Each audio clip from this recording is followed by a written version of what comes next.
Florida went 8-5 a year ago. Their over and under this year is 7.5 wins. Finished strong, had a 4-game win streak to close out the year. That included upsets over LSU and Ole Miss, plus they won the bowl game over Tulane. You have to start any Florida preview this year by calling out the schedule. And I'm sorry to do it. It's okay. Because I know it's not necessarily a team preview, but it is a season preview in that this is easily one of the hardest schedules in the country. Full Correct. stop. Easily. Everybody grades schedules a little bit differently. There is not much debate on this topic with regards to Florida. The schedule is murder. Yeah. So with that as a starting point, my big question, I think everyone's big question, and it's even more of a question now if you've been following any of the Florida injury news. What happens if DJ Lagway, A, does stay healthy this year, and B, makes the kind of jump that everybody is expecting / hoping for? Right. That, to me, is the big central question, the whole theme of this Florida season.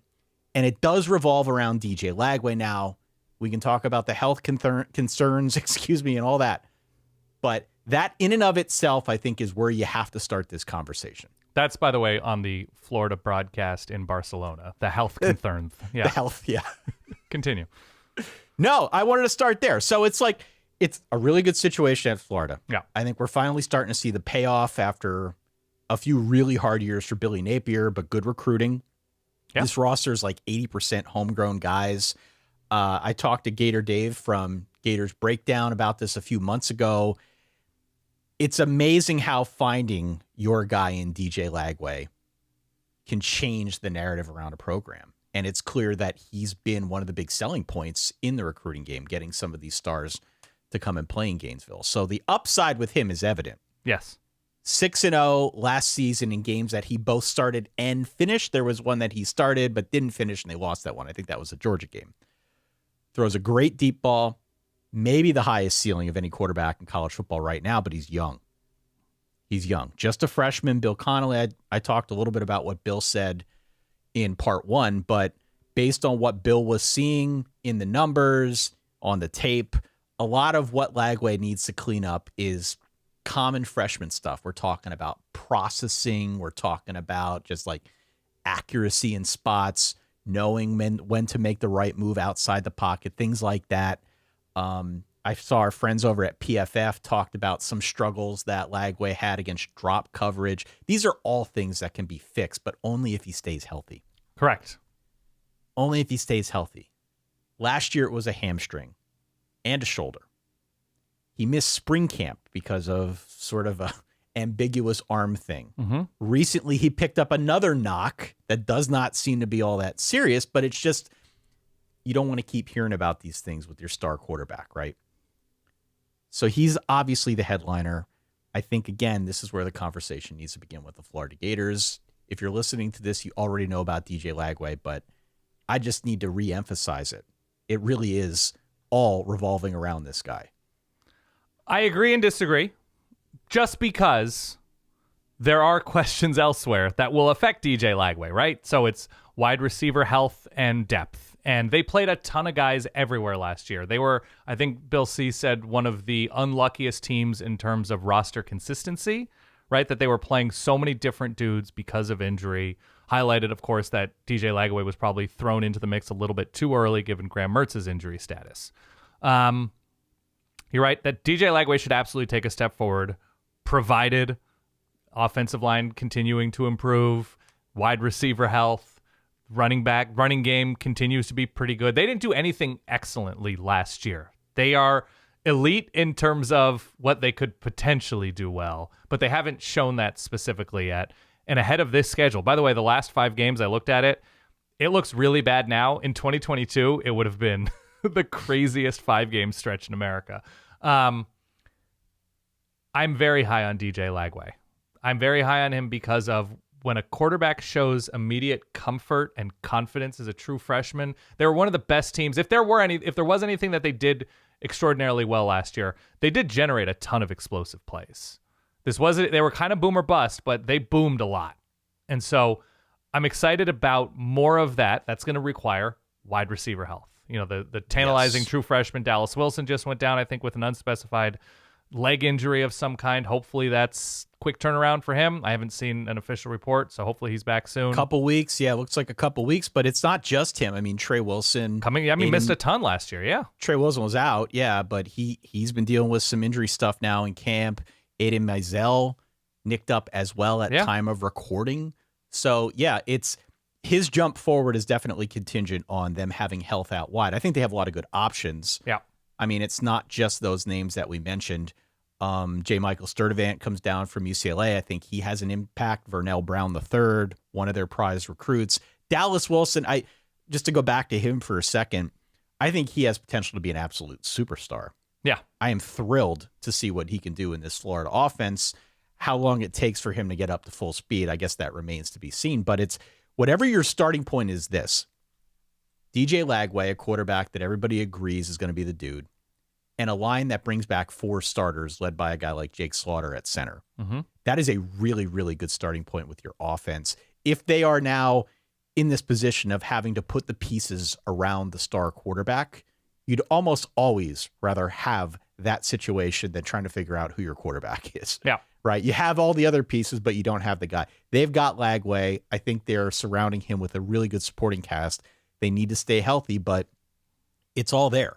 On offense, there should be some sort of quantum leap forward, provided we have that health. Yeah, and that health better be there, and it better travel, because they have LSU and Miami on the road in the first, 4 or 5 weeks of the season? Yep. So Florida's going to be fascinating this year. The upside of Florida is super intriguing. Billy Napier still has a ton of pressure on him, although it was alleviated a little bit with how they finished last season. The defense is going to be fascinating, because if there is concerns about offensive health, defense needs to get better quickly. Defense was fine, improved last year. It's much more of, I think Ron Roberts is assuming more power. Ron Roberts is the guy. Austin Armstrong has since left. He went to Houston, but this is a defense last year. It was the most improved scoring defense in the SEC. They cut 13 points off per game, which is a pretty noticeable increase or decrease, I guess. The counterpoint is that the secondary gave up a bunch of big plays. Yes. And the returning talent is there. It just needs to improve. They can't do that again, obviously. So to your point of boom or bust, there was some busting going on the Florida side with regard to their secondary. But otherwise, I think the linebacking core is in a good spot. They need guys like Grayson Howard, Miles Graham to step up because they lose Shamar James. Yep. But I think there's talent there. I think the defensive line has guys that can play in the NFL, like Caleb Banks, Tyreek Sapp. These are really, really high caliber players that they've got to help anchor that defensive line. So I think they will be fine on defense, provided they can continue some of that momentum that we saw under Ron Roberts last season, and especially down the stretch. Right? I talked to Gator Dave about this when we interviewed him a couple months ago now, but part of that change that we saw when they did win 4 games to close out the season, I think was pretty strongly correlated to what we saw on the defensive side with some of those gains. So they got to continue that momentum. Yeah, I think if you're a Florida fan, you're just hoping for a very boring season, right? That you're not hoping for boring, not necessarily great if it's you're not exciting offensively or defensively, but boring in terms of you're winning the games you should win. And you're not getting hurt. You're not getting hurt. I hate to keep coming back to that, but I hear you. This is a recurring theme here that, if you're a Florida fan, let's just keep these guys healthy and see what they can all do together. Right. Even the excitement of beating Ole Miss, that was an extremely losable moment for Florida, and that they won that game is a great sign. Starting, was it Aiden Warner against Texas? They really didn't have a chance in that spot. But really, they didn't lose to bad teams last year. As I recall, it was, A&M and Miami turned out to have a crazy, impressive offense. So it's winning boring games, staying healthy, not making dumb mistakes, having the defense continue to improve, having the offense look like it's more of a developed product. This is going to be a really fun Florida team, especially you can look at the teams and you can look at the schedule, and it's more a product of, that they have these games in a row. LSU and Miami. What's Miami's defense going to be like? What's LSU's defense going to be like? What's Tennessee's offense going to be like? What is Georgia going to find? What's Florida State going to find? Like, there are still a lot of teams with enormous questions on this schedule. So Florida could be the one who knocks, not the one receiving. So it's fun. It's fine. I did a literal LOL when I saw the schedule. Oh, no.